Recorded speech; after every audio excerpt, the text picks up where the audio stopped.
It's time for Soul Talk. Come on in, say hello, and we will get started in just a couple of minutes. Super excited to have you here today to dive in to a really great conversation that I am looking forward to. So I'm going to give everybody a minute or two to get online. Come on in. Let me know how you're doing, where you're joining us from. Hoping that you are having a beautiful day and looking forward to creating a great conversation today. So it is June. Can you believe it? It is June. It's hard to believe that we are almost halfway through 2026. Kind of shocking, isn't it? Holy cow. Halfway through 2026, guys. So come on in, friends. Say hello. Let me know you're with me. You can hear me. You can see me. We're all good to go. And we're going to get started. Today's topic is one that I believe is a very important topic to talk about, and also one that's a little bit difficult for a lot of people to talk about because it is one that isn't comfortable. It's not comfortable.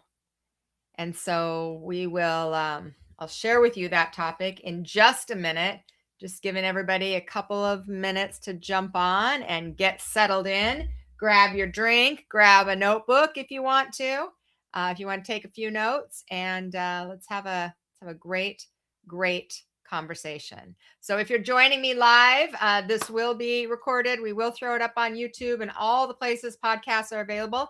But if you're joining me live, you get the opportunity to ask some questions in the Heart to Heart with Sunny, the last 15 minutes of our 1 hour podcast. And so I would love for you to do that.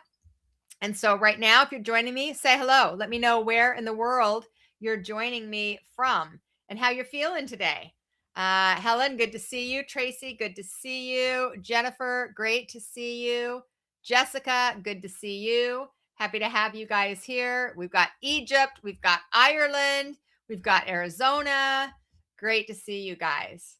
So let's dive in, friends. Are y'all ready for a really great conversation about a topic that isn't always easy? So let's start, shall we? I want to start by just saying, as somebody who's watching this podcast, my guess is that you are someone who would do anything for the people that you love. You show up, you give, you hold space. You're the one that people probably call when things are falling apart, when there's a challenge or a struggle. You're the one that hangs in there and you're the one that stays. But what I'm wondering is what happens when someone tries to do that for you. Do you do things like deflect, minimize, say, you didn't need to do that, or immediately exchange something back so that you don't have to receive? And then maybe wonder why you feel so depleted. So today we're going to talk about the pattern that is underneath that. And it probably goes deeper than you think. So if you are watching me live or on the replay, drop a heart in the comments if receiving has ever felt harder for you than giving. Because if that's the case, I see you, my friend, and I am so glad you're here. We're going to have a great conversation. All right, friends, let's bring in Soul Talk.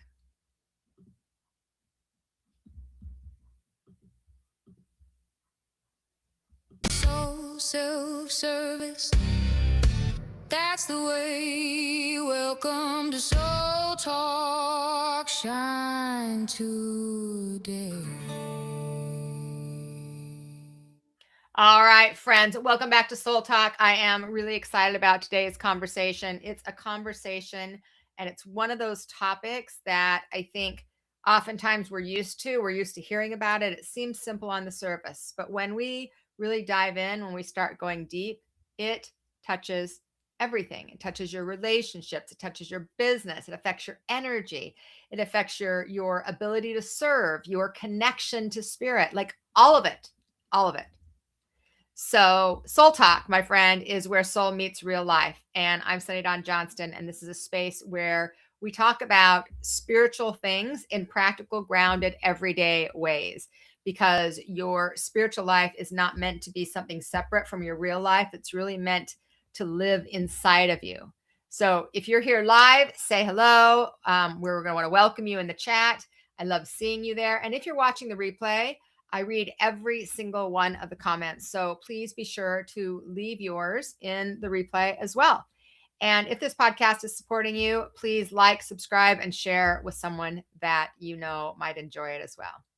All right. And if you love what we're creating here, share the love and spread the word, because that really means everything to us.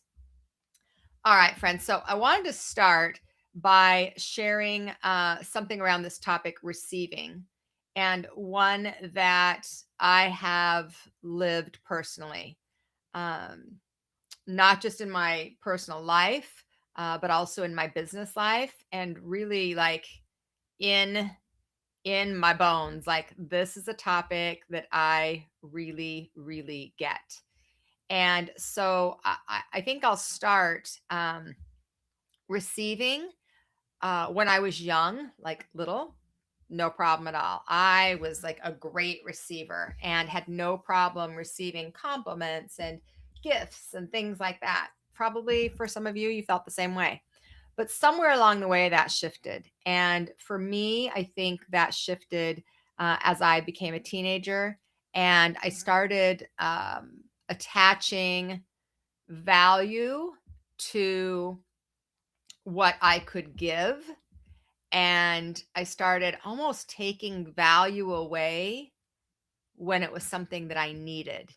And I hadn't really thought about that until I actually was prepping for this podcast, that uh, I think that we often might be trained into this, but I think we also start witnessing the world around us, and we look around and we see some of the things that are happening and some of the ways that people are experiencing life and responding. And it was so ingrained in my life and probably in yours too, to be a great giver. Be a great giver. And if you're a great giver, then that's like the most important thing. And being a receiver was never even a conversation. It was never a conversation. Would you agree? Is that something that you felt as well? I know for me, um, it was giving, giving, giving from the time I was like, I don't know, 10, 12 on. And so when I started thinking about receiving, there's a lot of ways that we receive, right? We receive compliments, and we receive gifts, and we receive acknowledgement, and we receive um, um, uh, input, and we receive sometimes some feedback, and then we receive money, and we receive energy, and receive love, and receive support. Like, there's lots of ways that we receive. And so, as I was thinking about this, the conversation to me really started to come, I guess, to a place where I started to recognize where a lot of the challenge was when I look back at when I first started actually doing this work. So, if we go way back in the way back machine to about 2002, I was starting to be asked about teaching classes and teaching workshops and things like that. And I never felt like I was a teacher. That was not something I ever planned to do. It wasn't something I wanted to do. And so when that invitation was open to me, it, it, it was like, nope, I don't do that. And I kind of just pushed it off. And I had people that were coming to me saying, yeah, but you could, and please do. And I was like, nope, I can't. And I didn't really realize at that time that part of the reason that I didn't allow myself to be a teacher is I didn't know how to receive the acknowledgement. I didn't know how to receive the attention. I didn't know how to receive the money that people would be giving me for the thing that I was teaching. And so this was a really challenging experience for me. And I was kind of pushed into it, which probably was a good thing because I had people around me that just kept asking me over and over and over and over again. And I kept trying to ignore it and push it away. And it kept showing up and showing up. I'm sure you've had that in your life as well. And so the story that I want to share is in my Wayback Machine in 2003, 2002, 2003 is when I actually decided to start doing readings for a living. And so I I started doing appointments, classes and appointments in my living room of my house. And I had a 2-year-old and a 10-year-old at the time. And life was busy with those kids. And so during that time when people would be coming over to the house, I would have to hurry up and clean up, and I have to do something with my kids or have my husband take them somewhere or something like that. And that made it really difficult. But I found that I loved it. I loved serving people. I loved doing the work to help them find ways to connect with spirit, to open up to their angels and their loved ones in spirit, to be able to help them find some peace in their heart and in their mind. And it was such powerful work. And I really felt like it was so valuable. It was such a gift. It was so valuable. And so when that started happening, and, this was in person because online didn't exist, I started um, recognizing that when people would give me money or they would ask me, how much is the class or how much is a session, I could barely spit it out. And I certainly could not just take the money from them. It was too hard. I literally couldn't do it. It would make me like nauseous. And I didn't really recognize at the time that that was as big of a problem as it was initially. What I did was, instead of having to take the money from someone, I created a box and I wrote on the box donations. Because even when they would ask me, how much does this session cost? Classes, I did a little bit better on. I'm like, classes are $10 a class. Remember, this was in 2002, $10 a class. But my sessions at that time were like $60. And I couldn't even ask for $60. And so I would just say, you know what? You can just pay whatever you feel like it was worth to you. And that felt better to me. And then they could just put their money in the box and I didn't have to accept it. We didn't have a conversation around it. Like, it felt very sticky to me. And I didn't realize that what I was doing was I was putting a big burden on the people that were coming to me. And I want you to think about this way for a minute. And I didn't recognize it. But instead of just having a rate that hey, it costs $60, people would say, okay, well, but what do you charge? I'm like, whatever you feel like it's worth. And so then they would feel responsible, like, are they paying too much? Are they paying too little? They had no frame of reference. It really wasn't fair. Have you ever been in a situation like this where you just felt so uncomfortable that what I was doing was placing my discomfort onto the other person and making them feel uncomfortable? Not really healthy, but I'm here to tell you the truth. So this is what happened. This was the truth.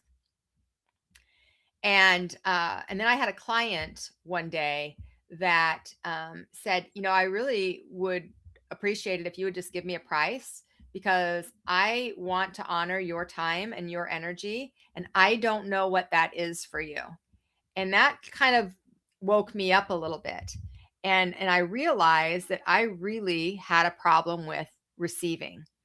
And then I started kind of looking outward from that monetary.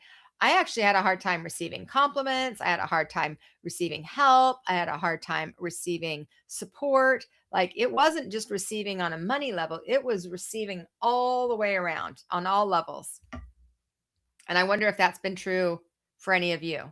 And if it has, just let me know. Type receiving maybe in the comments, just so I know who are my people who are actually challenged with receiving. And so for me, that created an awareness in me that something that I needed to do some work. I had some work to do, which is always great because then, we can start to heal it. It took me a couple of years actually to get to a place where I could stop having my little donation box, have flat rates, and actually take money out of somebody's hand. And what happened, and the way that this shifted for me, and I'm going to share this story. I think it could be really helpful for you. Is I went within, because that's usually what I do when I'm struggling. I go to spirit. I'm like, okay, I need some help. I need some guidance. What is going on inside of me? And so, of course, I knew that it was receiving, but what was the issue? And what I recognized is I had like this deep ingrained belief that if you were um, using spiritual gifts, intuitive gifts, like I was, that you should not charge for those gifts. I think a big part of that was being raised in Salt Lake City, Utah. And even though I wasn't raised Mormon, everyone around me was, and I knew a lot about the religion. And everything in that religion was volunteer. You volunteered your time, you volunteered your energy, you volunteered your family to volunteer. You went on missions. Like everything was about you serving for no exchange monetarily back. So that was deeply ingrained inside of me, but I didn't recognize it. And so as spirit was helping me unwind this, and I recognized, oh, this is an issue where I don't feel like I should receive for these gifts and these blessings. I had to start looking at it from, I had to see how I could change my belief and look at it from a different perspective. And so what happened though is spirit gave me a beautiful visual, which was so helpful to me. At that time, so it was 2002, and uh, the Chicago Bulls were the big football or the big basketball team at the time. They were winning like everything, and in the last several years. And so they showed me a vision. So I'm in my kind of deep healing work, and they showed me a vision of Michael Jordan taking a shot. Now, Michael Jordan, his jersey number was 23, and my birthday is 23. And so I look at numbers as symbology. And so he was taking a shot, and he was up in the air, had his tongue hanging out, like it was the whole image. And and when I saw that image, spirit said to me, that's a spiritual gift. And then for some reason, and I wasn't really into sports at the time. I loved basketball, but I wasn't into football and then any of these other sports. But then they started showing me other players that were playing. Like they showed me the Cowboys quarterback, and they said that's a spiritual gift. And then they showed me like an artist, and that's a spiritual gift. And then they showed me um, different um, uh, symbols of service, like Mother Teresa. This is a spiritual gift. And then they would, so I had all these different visions of what a spiritual gift was. And what they were saying was everything is spirit in nature, everything. And so everything is energy first, everything is spiritual in nature. And all these people that have these great gifts and these great talents that you would never compare yourself to, it's the same thing. And they get money, they get paid for their gifts. Why wouldn't you? And I'll tell you what, that was it. It clicked. And I remember when I was in that, I was feeling it was really uncomfortable, right? It was really uncomfortable because I knew that there was something inside of me that felt like receiving was selfish, wrong, had to be earned first. And and that felt edgy to me. And then I'd had this experience from spirit showing me, hey, everything is a spiritual gift in nature. And that just helped me to recognize that my gift was no different than anybody else's. And so let's start by talking about how we were trained. Okay. most of us, especially women for sure, and especially heart-centered people. Those of us were raised in environments like mine where giving was celebrated, right? Like you got kudos, great job, you're a giver, you donate your time, you run yourself ragged. Like that was a celebration. And receiving was almost, it was viewed like being selfish, like you shouldn't need that. And we absorb those messages about receiving and about money very, very early. And for some of us, maybe those messages are not spoken out loud, right?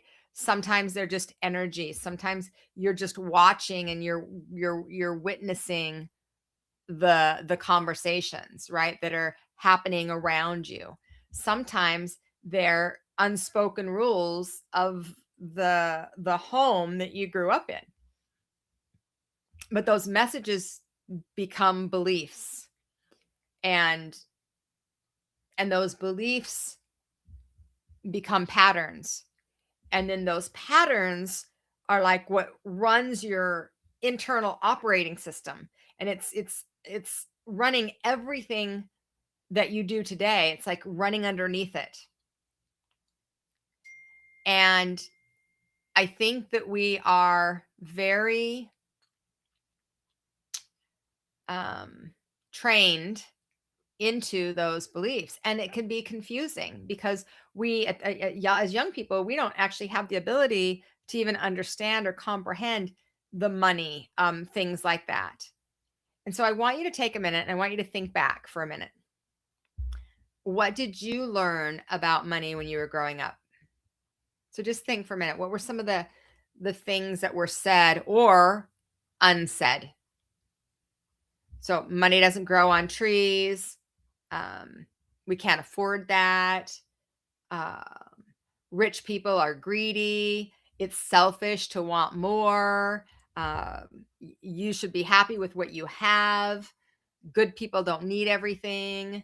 Donate all of your time. Money is the root of all evil. Like, what were some of the things that you were taught, that you heard growing up? Or you know what, maybe it wasn't words. Maybe money in your home was related to stress, or you could feel the conflict. Maybe your parents were fighting. Maybe it was something you knew not to talk about or not to ask for, or you could feel like that there was separation or division. Like I know in my family, my dad always said, you don't ever tell anybody how much money you make or how much you spent on anything. It's none of their business. And I always thought, well, why? Like, who cares? But it was a spoken rule in our house. And then I think also one of the things that we do is maybe in your life you watched people, and people that you loved the most in the world, your mother or your grandmother or some of the people that shaped your life, and you watched them give everything that they had to everyone around them and never fill themselves back up. And you learned it. You learned it without anyone maybe even saying a word, just by doing, just by being, right? And I don't know about you, but I learned it in the sense of that's what good people do. Good people give, give, give, give, give. That's what loving people do. They give, give, give, give, give. That's what spiritual people do. They give, give, give, give, give, and then they give some more. But receiving,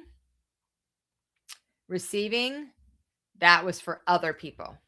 Okay. That was for people that were selfish. That was for people that maybe didn't care as much about other people.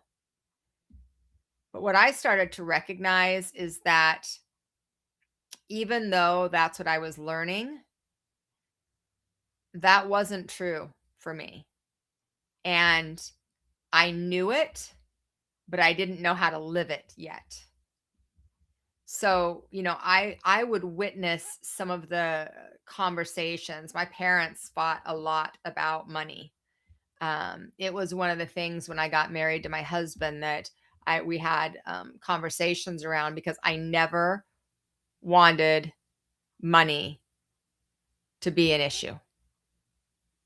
Never wanted to repeat the relationship with money that I had, that I grew up witnessing. I never wanted to experience that in my marriage. And so it was really important to me that um, that we had open, clear communication around money, and that we would be on the same page. And, when I think about receiving and what I learned about receiving, and then what I took into those first few years in business, I remember I would make excuses for why I was charging. If my prices went up, I would explain away why I had to increase my prices. I would overgive on my time, sometimes by like an hour, because I felt as though I had to earn over and above. I had to earn um, to be able to be worthy of receiving. And I think one of the things that I want to make sure that all of you recognize is that the patterns that we grew up in and that we learned from the people around us who loved us, who were doing the best they could with the knowledge and the wisdom that they had, right?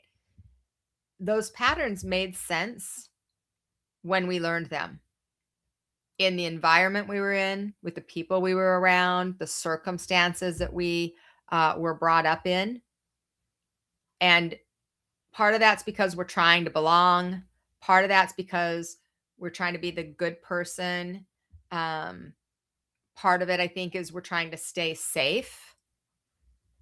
But here's the thing that we need to recognize in where we are now: we're not that child anymore. We're not that child anymore. We are at a place and a time in our lives where we actually get to make those decisions. And so this is where we start to shift from what we learned and how we were trained and how we were raised into talking about identity, because this identity is something that has been a big conversation in my masterminds and in my community lately, but I don't think it gets talked enough about. And for a lot of us, being a giver isn't just something that we do here and there. It's actually an identity. It's who we are. If you are someone that relates to that and you're watching right now, I would love for you to just type in giver. Like, if that's an identity that you recognize, that's a foundational part of who you are, it's woven deeply into your identity. Type in giver in the comments. That's being the helper, that's being the one who's going to show up, being the strong one, being the caregiver, being the rescuer, being the person that everybody can go to, right? And quite honestly, that identity feels good, right? It feels good to be able to help others. It feels good to support other people. It feels good to be purposeful. It feels natural. It feels healthy. So, who are my givers? Type in giver in there. Who are my givers? And here's the thing: I don't want to negate that all of that is true, that it is so valuable to be all of those things. But here's the challenge: when someone offers the giver help, so when someone offers us help, when someone wants to give to us, when the flow starts to get reversed, so instead of us giving, we're receiving, that oftentimes is uncomfortable. It can feel threatening, because if I'm not the giver, if I'm not the one that's doing it all and holding it all together, if I'm not the one that needs nothing, then who am I? who am I then? And if I'm not endlessly giving, then I don't know who I am. And not knowing who you are and facing that identity crisis is super uncomfortable. And without the balance of receiving to giving, we are usually over givers. And what we do is then we deplete ourselves. Come on, my givers, you all know, right? You give to the point that you have nothing left to give, and oftentimes can get sick because of that. So the real work underneath the receiving work is learning who you are if you're not always giving, and knowing that if you choose to start receiving, it's going to ask you to let go of a version of you. And the version of you is the one that earned, I want you to hear this. The version of you is the one that earned love by being useful. The version of you that stayed safe by not needing anything from anyone. The version of you that proved your worth by how much you could give. Let me know if you can feel that. Can you feel that in your bones?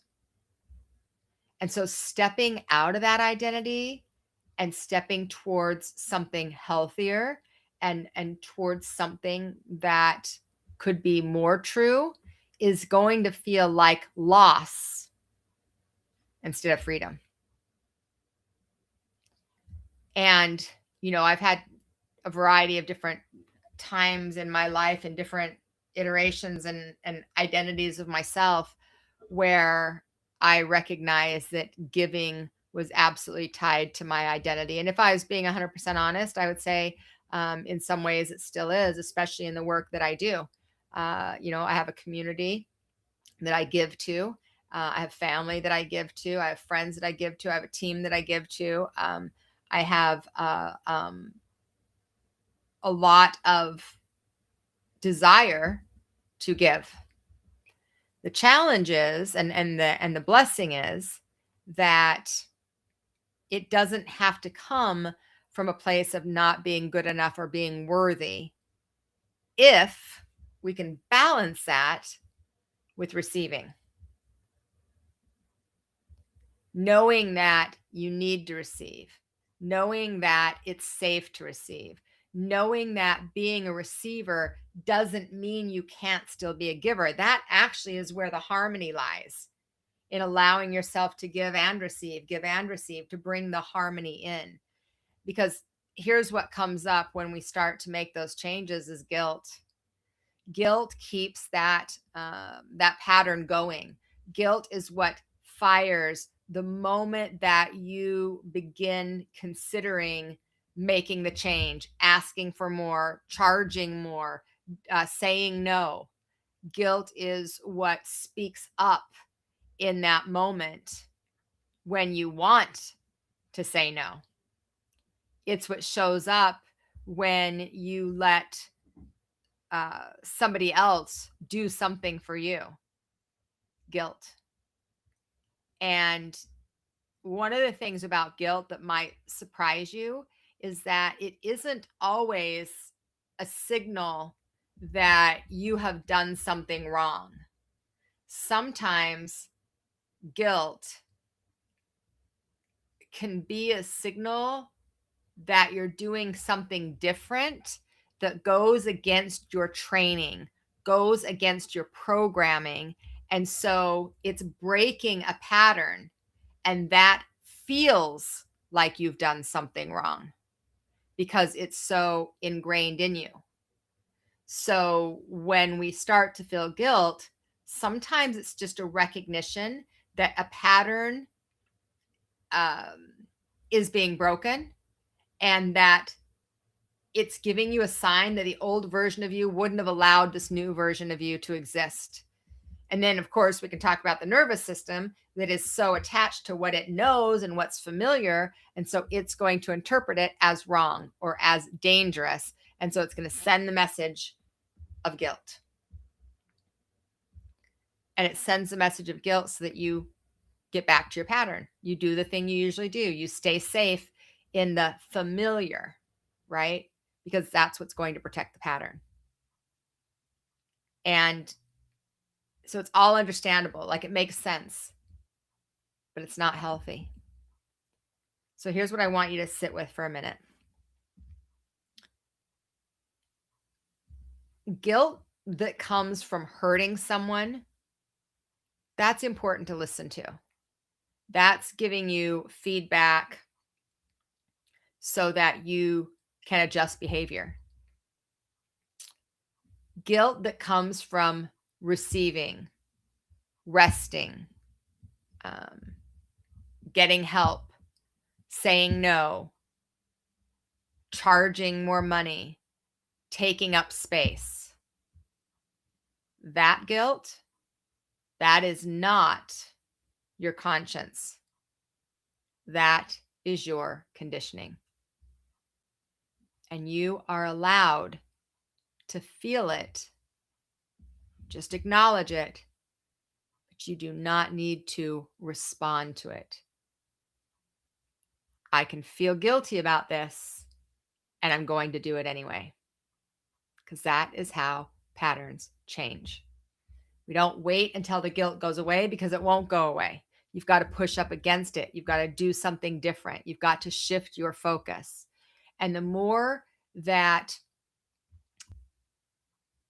you choose differently when you're feeling that feeling, the quieter the guilt will get. And it's a process. It doesn't happen overnight, but it does happen over time. So there's a difference between receiving and being selfish. And I think there's fear that sits underneath all of it. If I receive too much, am I taking from someone else? If I charge more, am I being greedy? If I let myself rest, am I being lazy? If I say no, am I being selfish? And what I want you to hear is receiving is never selfish. Not from a place of allowing yourself to find harmony. Selfishness is taking something without care of the impact that it will have on others. Receiving is allowing what is being offered to actually be received. That is a profound difference. Do you guys recognize that difference? It's a profound difference. One is not caring. It doesn't matter if I take this and how it affects everybody else. The other one is allowing what is being offered to you. And when you receive a compliment, for example, and you just receive it fully, you're not taking something from somebody else. You're not taking anything from the person who gave it. When you charge fairly and equally for your work, you're not stealing from your clients. When you rest, you're not robbing anybody of their rest or anything else. And when you say no to things that drain you, you're actually maintaining your own energy. You're protecting your ability to say yes to what actually matters. So receiving does not diminish the people around you. Receiving makes you more available to them.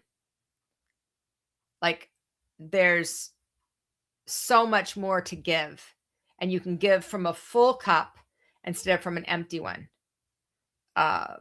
When we think about this, like, if you were going to go to a person for support, you're going to go get energy work done, let's say.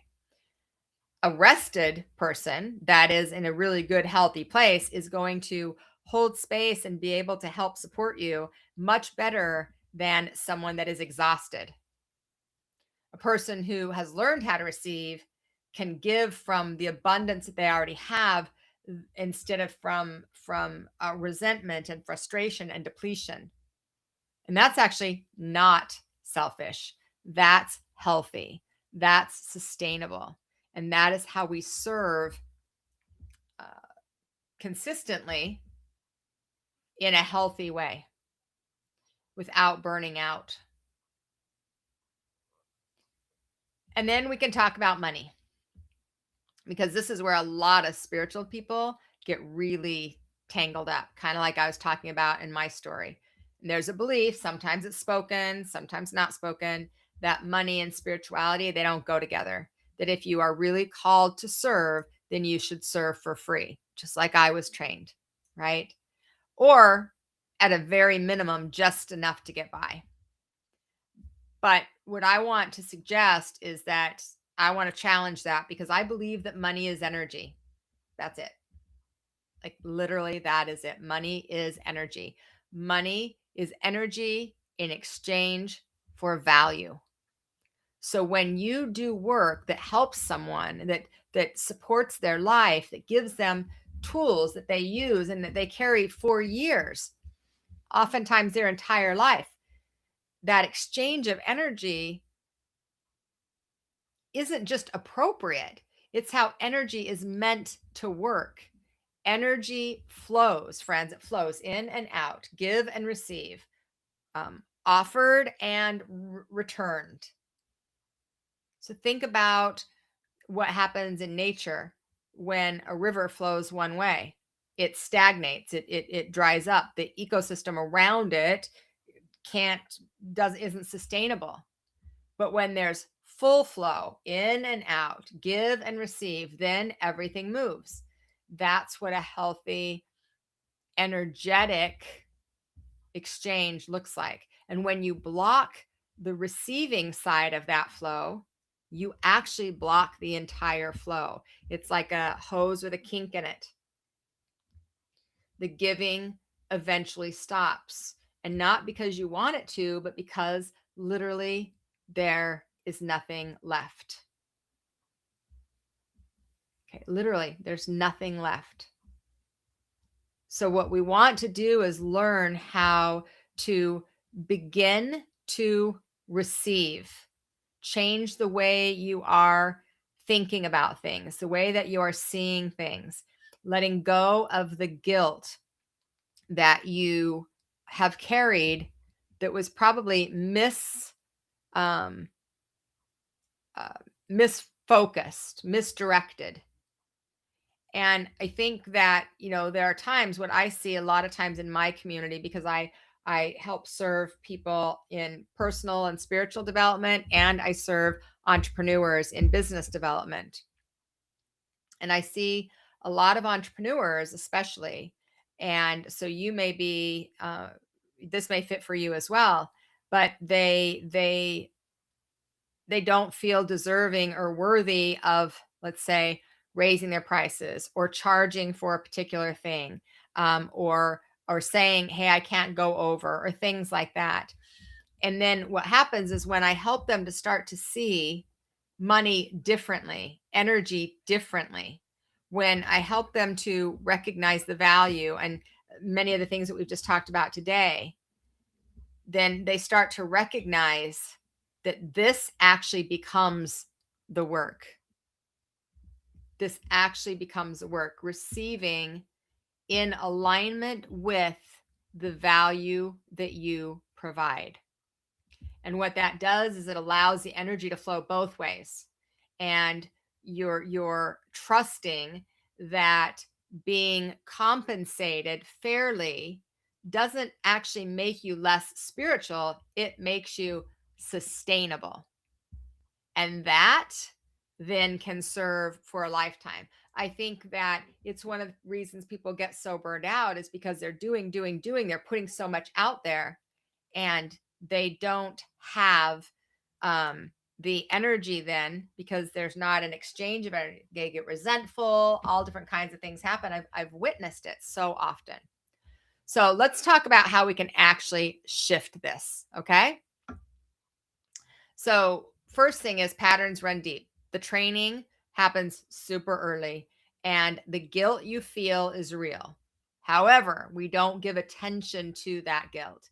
So, first thing is, I want you to just start catching yourself. Notice without judgment. Start paying attention to how you respond when someone offers you something, anything, a compliment, a gift, support, help, a payment. Do you receive it fully, or do you kind of minimize it or deflect? And I just want you to notice it, and notice it without shame. You don't even need to fix it yet. Just notice, because we can't change something we cannot see. Awareness is the first step. Okay. The second one is start to practice receiving small things and receiving them like with an open heart and fully. So when someone gives you a compliment, say thank you. I really appreciate that. And then just let it go. Don't try to say something back and go, oh, this old thing, I just got it for 99 cents. Or yeah, I haven't even brushed my hair. If they say you looked good, just thank you. That's the only thing you need to do. It's a very simple practice, but it can create really big shifts. The third thing is start to look at where you're under giving to yourself, because receiving isn't just about receiving from other people. It's also about allowing yourself to receive. This week I wrote a newsletter I wrote an intro for our newsletter, and I wrote about rest. And it's a challenging topic for me. And I shared from a very open and vulnerable place about how much that is a challenge for me, learning to receive rest. And I know for some people it sounds really funny, but it's not been a funny experience for me. I've never, number one, I have a lot of fire, so I don't think I need as much rest as the average person, because I got a lot of fire going in my life and in my chart, by the way. But allowing yourself that rest or that support or that time or that space or that pleasure, and seeing where you withhold from yourself the things that you will give so freely to other people. So start looking at it in reverse almost. That can really help. And that's where a lot of the work is, guys. Then start to reframe your energy exchange. If you feel guilty about charging for your work, one of the things I would do is ask myself, if someone came to me with a problem that I could solve, and I said, oh, no, no, no, you don't need to pay me, am I actually serving them? Or am I teaching them that that work has no value? Because when you have a fair exchange, what you're doing is you're honoring both people, and it keeps that energy flowing in a healthy way. And then the last thing that I would suggest is inviting spirit into your relationship with money, if money is something that you are challenged with. Because if money is energy and spirit is the source of all energy, then your relationship with money is a spiritual relationship. So you can meditate on it, you can pray on it, you can ask for healing in the places where it feels edgy or scary. And I mean, it could be a really simple, intentional prayer. Spirit, help me receive with grace and ease. Allow me to release the patterns that block the flow. Help me to trust that I am worthy and deserving of an equal exchange of energy. As simple as that. And then watch what happens. Because that's how we start to shift and open ourselves up to receiving. Okay. So now we're going to take a little commercial break. I'm going to pause here for a second, because something is happening right now that I'm really excited about. And it's something that is like, I'm just super excited about it.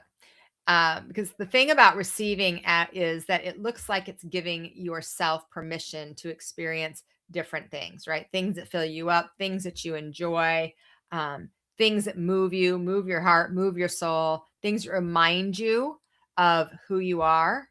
And so, one of the things that I wanted to share right now, we are getting ready to leave for Ireland and Scotland. So, we're heading to stone circles and ancient cliffs and castles and the magic and the mystical energy of Scotland and Ireland, and places where thousands of years of ceremony and prayer live in the ground beneath your feet.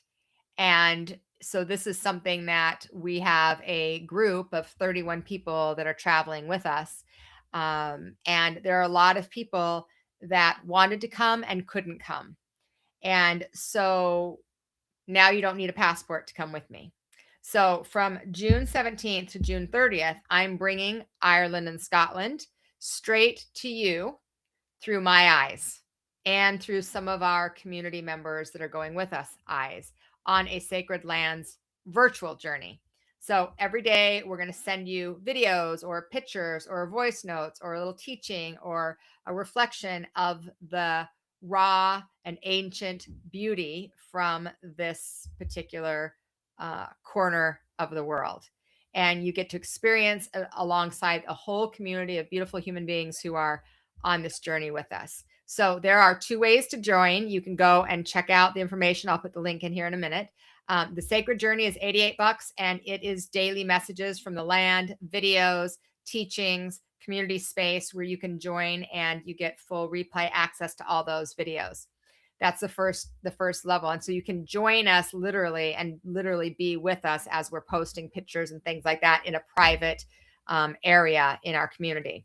And then we have another level, which is a soul companion, because I had people asking me if they could be part of the ceremonies, because we are going to be doing some ceremonies there. So everything in the Sacred Journey you get, but you also get 2 live ceremonies that will be held on sacred sites, and a handwritten postcard that we will mail you from Ireland or Scotland. So you have something physical, real, and tangible to bring that energy from the ancient lands to your hands. So you don't have to be in the physical environment to experience the energy. And so this is your invitation to receive something really beautiful. The link is, I'm going to put the link up here, and then you can also get the link in the description notes on YouTube afterwards as well, once this is posted. So it's schooloflight.biz. If you just go to schooloflight.biz and you click on the calendar and go to June 17th, you will find it there. Or you can actually put in the entire web address, schooloflight.biz, and then go down to the calendar of events. Or you can always shoot me an email, sunny@schooloflight.biz, and we'll send you the link. Super, super excited about this. We have done this, we did it in Peru. We did it when we walked the Camino, and I did it one other trip, I think Alaska. I can't remember. Was it Alaska? And people absolutely loved it because they felt like literally they were there. They could feel the energy of the environment. So if you are somebody that's been wanting to, or you would have loved to have gone to Ireland, Scotland, I want to encourage you to come and join us that way. You'll love it. It'll be perfect. All right. Then I want to share with you that we are diving into our heart-to-heart segment. Oh, we do have a free webinar coming up also on July 7th. So if you want to go check that out, schooloflight.biz/webinar. So our heart-to-heart segment, friends, this is my favorite part of our podcast. This is where we just get to sit together. You can ask me questions, real life questions about anything that you have questions about. So if you are watching the replay, you can still ask your questions in there as well, because I do read all of the comments and I will respond to those. Now, what I do is I have the opportunity, and you have the opportunity to answer questions in advance or ask them right here live while we are here live. So I've got a couple of questions that have already been submitted and sent in. So I'm going to answer those questions first, and then I'm going to come to you, my live audience. So go ahead and throw your questions in here, and I will answer them in just a moment.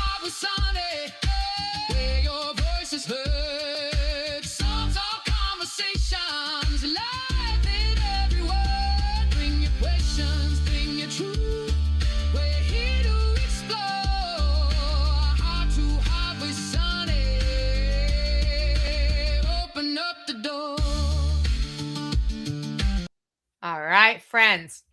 So, welcome to Heart with Sunny. So, we have a couple of questions that have come in, and I don't ever read these questions in advance because I like to actually see, I like them to go kind of more naturally.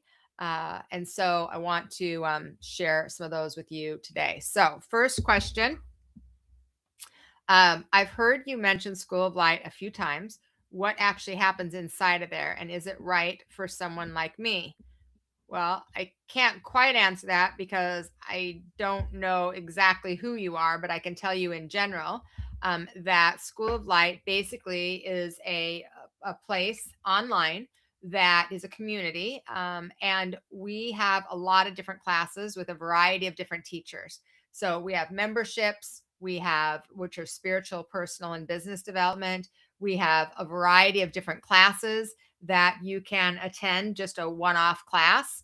And they will be on a variety of different topics: healing, energy, crystals, forgiveness, uh, hormones, sex, like all different types of topics that our community asks for. And so, if you are somebody that loves to learn and you love to connect with like minded and like hearted people, you can come and certainly join School of Light. There is free access where you can get up to, I think there's about 30 free videos in the free access area.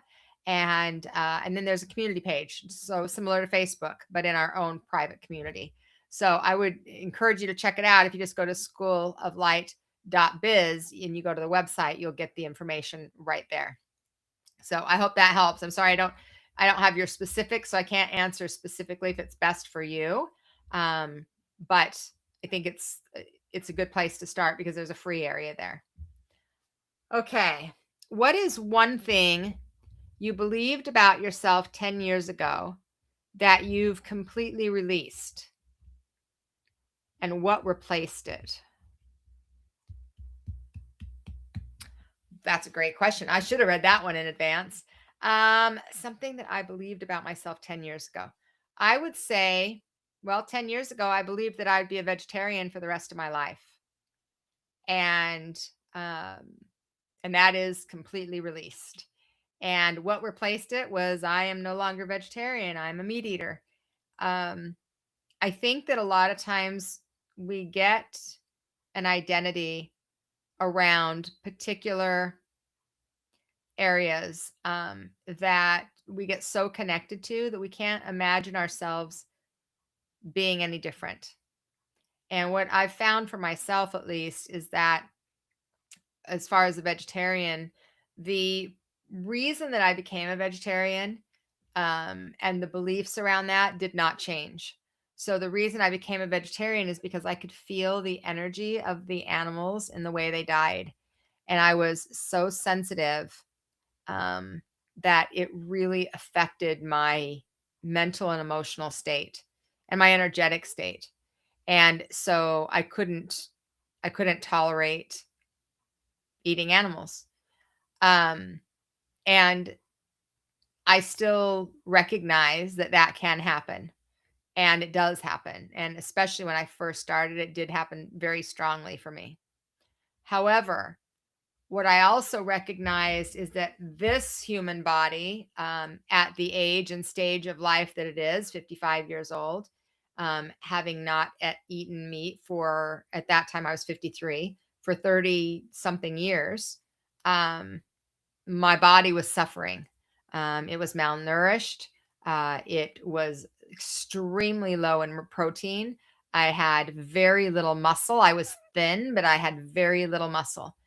And as you get older, these are things that are critical for health and longevity. And so I guess the thing that I believed was that I'd always be a vegetarian for my whole life. And what replaced it is that um, I would never say never on very many things because we change and we grow, and our needs and our wants and our desires and our experiences also change and they also grow. And even though it was very difficult for me, I cried for the first, goodness, I cried for the first couple months every time that I ate the meat. And then spirit said, thank the animal.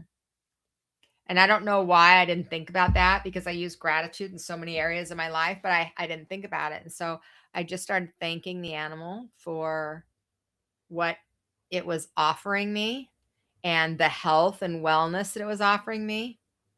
And that helped. And now I've been eating meat for 2 years. I've been able to build about 8 pounds of muscle on my body, which was so needed, and help support my hormones better and my physical um, body in so many different ways. So that's a great question. Thank you very much. One I had to really think about. What does a really hard day look like for you? And how do you actually move through it? Goodness, these are deep questions, you guys. You guys got some questions out there for me? If you're live, come on, throw me your questions. Okay, what does a really hard day look like for you, and how do you actually move through it? A hard day for me looks like when I have several people in my circle. And when I say my circle, these could be friends, could be family members, or it could be community members, because I have a very, I would say, a very intimate community. And, it's not like they're a number and I don't know anything about them. I know my community. I know my clients. I know their names. I know their kids. I know their spouses. I know their loves. I know their weaknesses. I know their challenges. And when, in general, when one or two people or a few people are struggling, it's okay. I can handle that because I've learned how to maintain my energy really well. So it doesn't usually affect me. But a hard day is when I feel it from all sides. So maybe I've got something going on personally. Maybe a friend is struggling with something. Maybe several members of my community are struggling. And maybe it was a night where I didn't get a lot of sleep, or I feel more depleted, or I don't have a lot of energy. And that's what a hard day looks like for me. And how do I move through it? I'm going to be honest. It depends on what that day looks like. If it's a day where I have some space, then probably one of the things I'm going to do is go into meditation. I'm going to probably lay on my PEMF mat. I probably am going to get in the tub. Those are if I have space. Now, if I don't have space, which is oftentimes the case because I have a full schedule and I'm working every day, and so I might not have the space. If I'm in a really difficult place, I'll just cancel things and create the space. That doesn't happen very often, but sometimes that's necessary. But if I don't have the space, usually what I'll do is I'll just write down a few of the things that are kind of sitting at the top of my mind to do kind of a brain dump to get some of that energy out and either burn it or throw it away, just to help me to then redirect and focus on what I need to focus on for the day. And then I don't always do this, but I intend to then go back to it at the end of the day and actually feel my feelings. That's been something that's been difficult for me. I'm really good at understanding why a particular thing is happening the way that's happening and intellectualize it. And so sometimes it's hard for me to go back into it. And I think this is true for most of you. If you're watching this right now, is that true for you? Like you can go, okay, I need to deal with that and I'll deal with that later. And then later's a liar. Later never comes. So I really try to be intentional about coming back to it. I don't always get there, but I really do my best based on the circumstance and the situation. So thank you for that question. You guys made me have to really think about things today. All right, guys, I'm coming to the chat. So let's see what some of your questions are. Do you see difficulty in receiving equating to poor self-worth? I do, Helen. I think that a lot of times the reason that we don't feel deserving of receiving is because we don't feel like we have value. We don't feel worthy of receiving the thing, whether it's money, whether it's a gift, whether it's support, whether it's help, whatever it happens to be. And so I do think it's something that is very important to be able to practice the receiving, even if you don't feel 100% worthy yet. Like one of the things you can do is just open your arms. And just as you open your arms, you open your chest, and you're like, I am worthy, I am deserving. And you start to say that and do that and do this action until you actually feel it. So that can be really valuable tool that I would highly encourage any of you to use. Thank you for that great question. Definitely feel guilty if I allow myself to receive. As long as I can do for myself, then I can take care of myself as well as help others. Yeah, Rita, I hear you. Okay, well, we had a real great person on here that had lots of comments, and I'm going to go ahead and share them because this is one of the things that this is receiving also, right? Sometimes we receive feedback, and we receive feedback that is not kind, not positive, not even doesn't even fit with the conversation that we're having. And so we had someone on here. Oh my God, cover your saggy chest. So gross. You are not hot or cute. You are an old saggy hag. Seek mental help. You are not okay. You really need help bad. You don't even realize how sick you are. Who is this freak talking to? Lock this retard up now, MAGA. Okay. So there's not really, well, there is a question in there. And the question was, who is this freak talking to? So I'll tell you who this freak is talking to. This freak is talking to those that are interested in listening to what it is that I have to share. Not forcing myself on anybody else. This is a channel that is my channel. And I get to actually talk about the things that I desire to talk about. And you get to be here and participate, or you get to not be here and not participate. And certainly we have the option to not have to comment on everybody's page if you don't like how they look, how their saggy old chest is, or what they have to say. And so, although you have the freedom of speech, which is a beautiful thing and something that we, at least for now, still have in our country, I also have a freedom of speech and get to share whatever it is that I desire to share when I want to and how I want to on my own personal channel. So, thank you for creating that awareness that there are sometimes mean people in the world, and you don't have to receive that. That's important, friends. You don't have to receive that. So you can not take it personally. You can acknowledge that people are in their own pain to say ugly, nasty things like that when it's not necessary for them to say anything. And, this is part of what's happened with the World Wide Web and social media, is that people are keyboard warriors and they feel like they can just spit out and share anything as if with having a screen between them to protect them. And unfortunately, those of us that are brave enough to stand up and to speak up and to share with humility and support humanity in a variety of ways, we also put ourselves out there to receive comments and statements like that. And that is a reality. So for those of you that see some of the people that are out there, influencers, teachers, whatever, it takes energy to be able to do this. And it is a gift. And if I were my old self 30 years ago, something like that probably would have bothered me. In the stage of life that I'm at now, with the wisdom and the knowledge that I have, I just see somebody that's hurting and that needs attention. And so you got your 5 minutes right there, buddy. So thanks. Appreciate it. I appreciate you giving us a way to be able to direct that conversation in a way that we could be kind and loving and gentle. And if there's something that you don't like, unless it's harming somebody, scroll on by, friends. Scroll on by. All right, friends, that is our time together today.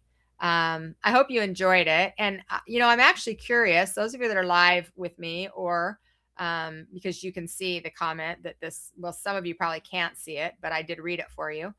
I'd love to hear your feedback on that. What do you think about people that jump on other people's pages and have things like that to say? How do you feel when you read that? And maybe you're someone that actually does that. And maybe you're somebody that is like repulsed by it. I don't know, but I'm curious how that affects you. Does it bother you? Does it make you feel protective? Does it piss you off? Because here's the thing, it's not worth giving your attention to. I would certainly remind you of that. And can those things be hurtful? Yes, if you take them in, or if you have, I had a video that went viral at the beginning of this year or the end of last year, and got lots and lots and lots and lots and lots of comments. Like I think like it's been seen by like 1 million people or something close to that, and there were, I don't know, thousands of comments, and so many of them were so mean, so mean. And it's just interesting awareness of the state of people's mental health. And what we're going to do is we're going to keep on shining our light. So I am curious. I'd love to hear your feedback, what you think. Okay. So thank you guys for being here, and thank you for being willing to look at your level of receiving. Receiving is sacred, and it's the other half of what keeps things flowing. So giving and receiving, we need both.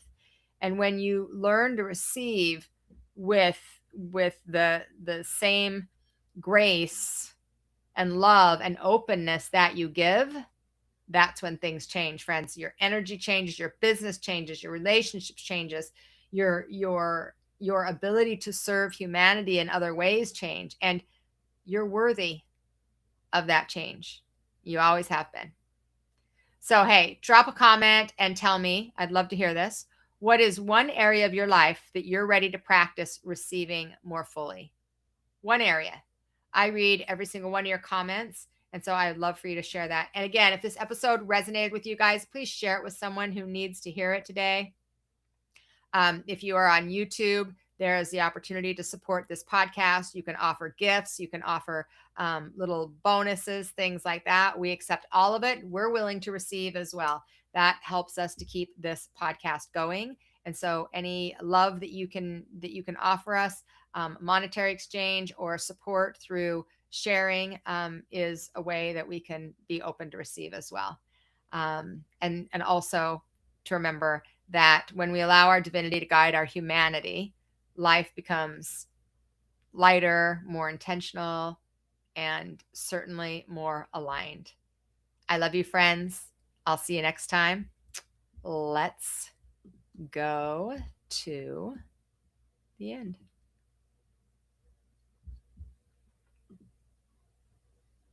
And it didn't. So self-service. That's the way. Welcome to Soul Talk. Shine today. All right, friends. Thanks so much. Have a beautiful rest of your day. Mwah. Take care, guys.